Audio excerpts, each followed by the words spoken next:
হয় নমস্কাৰ, মই মাধৱ বৰা।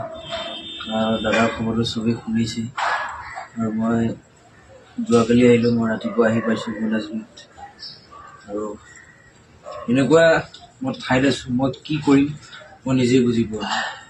কি কৰিম মই এতিয়া?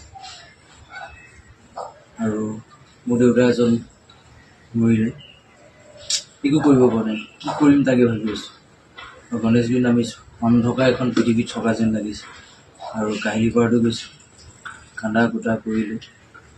মনটোৱে ভাল লাগি থকা নাই, কাৰণ নালাগিব আৰু কি ক'ম আৰু। গৈ শংকৰদা আহিছে আৰু দাদাহঁতৰ লগতে আছোঁ। দাদাহঁতৰো অৱস্থা বৰ বেয়া। কি ক'ম মোৰ, চবত গৈছোঁ জুবিনদাৰ ফটো। মোৰ ক'ব পৰা নাই, বহুত কথা ক'বলৈ মন গৈছে কিন্তু কথাবিলাক মোৰ ওলাই যোৱা নাই। কি ক'ম মই, অৱস্থাই নাই মোৰ। কি ক'ম, মোৰ সপোন বাস্তৱ হৈ থাকিল। মোৰ একো সপোন নাই, মোৰ ভগৱান মৰিয়ে থাকিল।